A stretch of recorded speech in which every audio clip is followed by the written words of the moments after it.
This is the plaintiff, William Snell. He says the defendant towed his legally licensed and legally parked car from the street, took it to his yard, and then lost it. That's right, the guy claims the thing was stolen off his lot. He has no insurance, doesn't seem to care about his property or its whereabouts, and he's not going to stand by and let this crook get away with not paying him the $4,285 he's owed.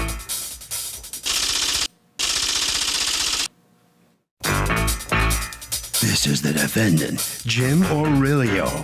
He says he towed the plaintiff's car at the request of the cops during a snowstorm. And yes, the plaintiff's car is now missing from his lot. He thinks the plaintiff's actually the one who took the car himself and is now claiming the thing was stolen because he's just one of those scammer types. He's accused of losing it.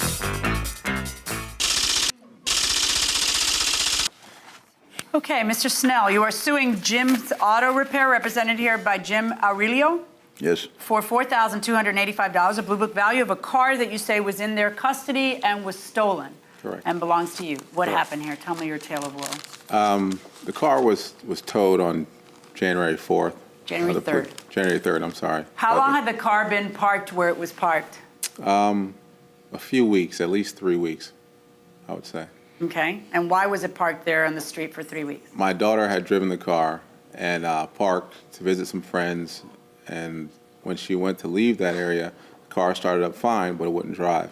Okay. And this is a 1995 Acura Legend? Correct. Did it have valid registration? Yes, valid registration and insurance. Okay. So when I finally went back to check on it, to finally get it towed, I realized it wasn't there. I called the police, and they told me that it was towed by Jim's. Okay. And they said, all you have to do is come down, pay the ticket, we'll give you a release, you can go pick it up.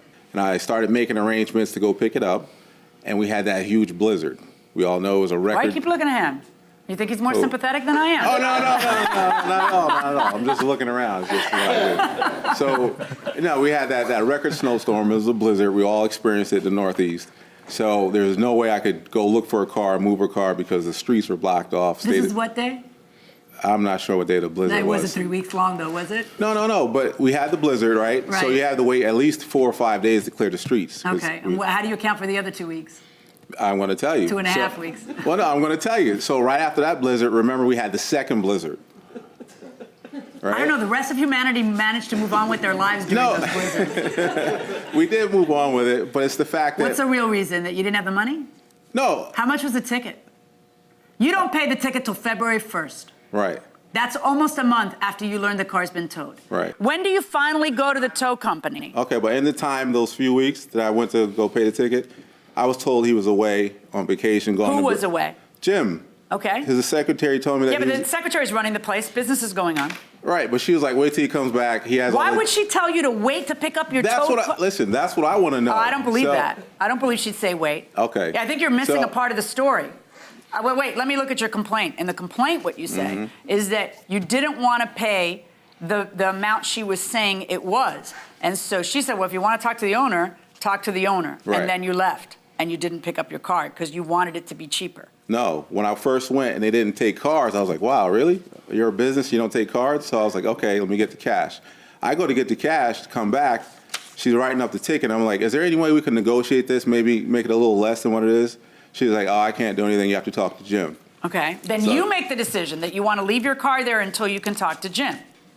Yeah, it was the same day. She said, call back. Okay, so when you call back, what happens? Jim says, oh, you know what? I think your car was one of 3 that was stolen from my lot. Whoops. Okay. So what day is it that you're over there with your credit card ready to pay? The same day? I mean, with cash.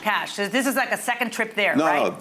No, this was the same day. February 1st, I think it was. Then you go back home, and on that same day, on February 1st, according to you, the owner calls you back and says, hey, I think your car's one of... No, he doesn't call me back. I call him. You call him back, and he says, yours is one of several cars that got stolen. Correct. And then you say... No, and then he says, give me a day or two and call me back. I'm going to put out a locator / feeler in our community or whatever of auto body people to see if anyone's picked up my car on a flatbed from his yard. He says sometimes they inadvertently do that. Gypsies, they're called. They take people's car This is what he told me. Gypsies take cars, little they sell car them. gnomes come and take the car and lift it out into the cornfields of Iowa, and then aliens take it. Okay. Yeah, exactly. When he told me that, I was like, what are you talking about? So he said so this did he ever happens get back to you and tell you the car's been stolen, for sure? after I tracked him down. So okay, he was that's supposed how to many weeks later? This is just a few days later. Okay. Actually, no, I'm sorry. This was, I talked to him Wednesday, Thursday. He said, call me back. I call him back. Obviously, I don't get him on Friday, so Dawn's like, call him back Monday. I call back Monday. Oh, he's on vacation. Won't be back to the following Monday. He's at the Super Bowl. So 2 weeks pass. Yeah, a little over a week. So I'm like, well, he was at the Super Bowl. Well, it's from February 1st to February 15th, because the day you paid the ticket was February 1st. There's things I know and things I don't. Right. I know the day you paid the ticket was February 1st. I know that the day the car gets reported stolen is February 15th. Right. All right. So now the car's reported stolen, and you tell him what? Give me my money. Yeah, well, after, when I tried to contact him, and she was like, oh, he's out of town. Okay, you already told me that. Don't go over the same area. So then you tell him, how are we going to resolve this? Yeah, you have exactly. insurance. I want to make a claim because I want my car. It got stolen in your custody. All right, talk to me, Mr. Aurelio. What's going on? Hi. Pretty much what he's saying is true, except for the fact that he didn't actually, that I know of, come to the garage to the 15th of February. But before this, the 11th of the thing, because he hasn't made the proper procedure to get the car out, I took ownership of the car.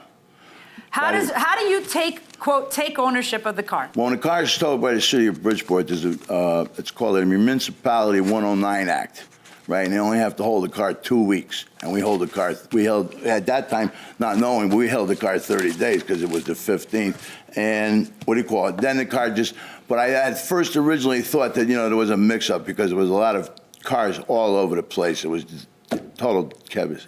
What, your business is total chaos? Well, the towing cars, they were all stuck all over the street. There was highways, it was busy, very busy. Business was booming. Booming. Okay, because of the snow? Yes.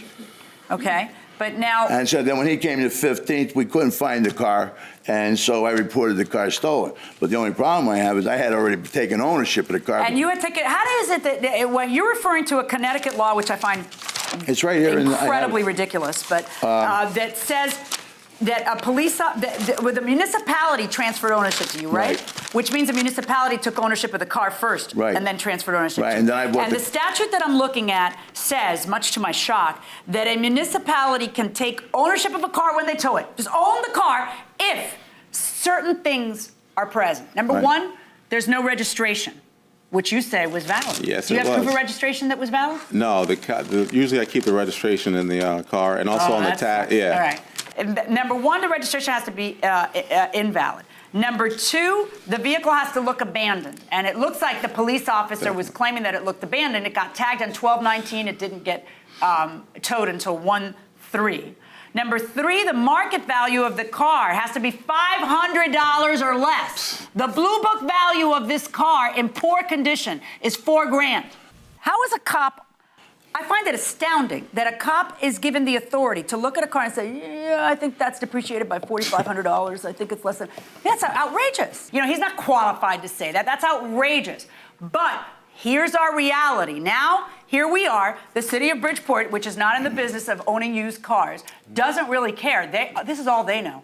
This guy got towed January 3rd. We sent him the notices. He ignored it and didn't come in to pay his ticket till February 1st. And then even after that, he still hasn't picked up his car. His car's still there February 11th. Here you go.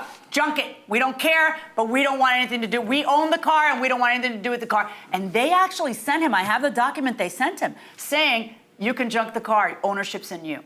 Now, according to him, you don't report it stolen right away because you're putting out feelers to see if somebody's taking it. Tell me about that. I was just looking around. My yard's big, and there was a lot of cars, and they were all white. So I was just making sure I didn't have it someplace else, because, it was tough. Right. They were all full of snow, and every tire you looked at was white, so you had a problem. Okay. White from the snow or white? White from the snow. Okay. All right, so you're waiting for the thaw. He's waiting for the thaw. Apparently no one can move. And you report it stolen on the 15th. That's the day. So then maybe there was him trying to get it between the 1st and the 15th. If you're telling me that you told him to give him a few more days to let you have a chance to look around for it, I don't know. But where's the car? I don't know. How do I know? I know that the government, the city of Bridgeport, gives him authority to pick up his car February 1st, assuming, of course, he pays you what he owes you, and that, you know. So how do I know it wasn't stolen February 2nd? We don't know. We don't know when it was stolen. You're absolutely right. I don't know when it was stolen, to be honest. So when a businessman keeps lousy records, does he just automatically lose in a case like this? Automatically, you're supposed to have all your ducks in a row when you come to court. I mean, he's coming to court and saying, well, I've got a good memory, so here's my memory of this whole thing. Yeah, well, it's his responsibility. He's the guy getting paid to keep track of the car, so... Does memory count, or should it be in hard paper? Oh, don't ask me. You should probably ask that legal guy from TMZ. Oh, yeah. Well, that guy's a lot taller than me. Yeah, it's not him. Going inside the courtroom. I have to tell you that, to me, the real culprit right here is the city of Bridgeport police officer who looked at your car and decided that a car with a blue book value of $4 grand and change was worth less than $500. I'm astounded by that. But because of your faulty record keeping, because of your chaos, and that's fine. Maybe you made a lot of money doing that, so it was worth it. It's the cost of doing business. But this guy had a right to his car between February 1st and February 11th, and you, as a defense, cannot prove to me it didn't get stolen during that time. Therefore, I'm going to assess a value to your car that you were ignoring and leaving there and not repairing and letting the thing rack up charges. I'm going to deduct from that value the amount that you owed, because if the car was still there, you'd have to pay the tow company their tow charges, their storage, right?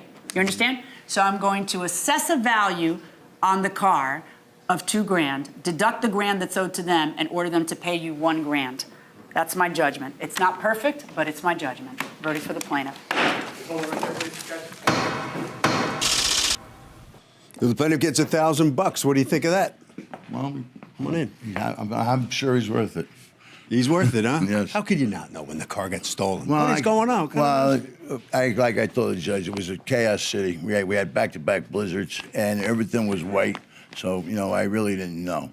You know, Really? when you got 2.5 acres of cars, that's kind of keep track of one That car. seemed a little weird. I'll send a feeler out and see if anybody, one of my guys picked it up. That seemed a little strange. Well, when I meant that was one of my guys moved it, or was in the garage, or was at one of the other lots. That kind of feeler. I mean, All right, okay. All right, right around the corner this way. There goes the tow guy. There they go. All right, so come on in here. What about you? What are you leaving the car there for that long for? Well, it's just listen, we had a record snowfall, 2 blizzards that everyone in the tri-state area can attest to. What do you think happened to the car? I don't know. Go ahead. I don't know. I'm thinking maybe he sold it to Chop Shop or someone took it and he just needs to own up to it. All right, now with your $1,000, you go out and buy a new car? Yeah. Harvey? Well, fact is, the burden is always on the businessmen to keep decent records, and if they don't, they will almost always lose in court. That will do it for this case. Litigants for the next case on the way into the courtroom right now.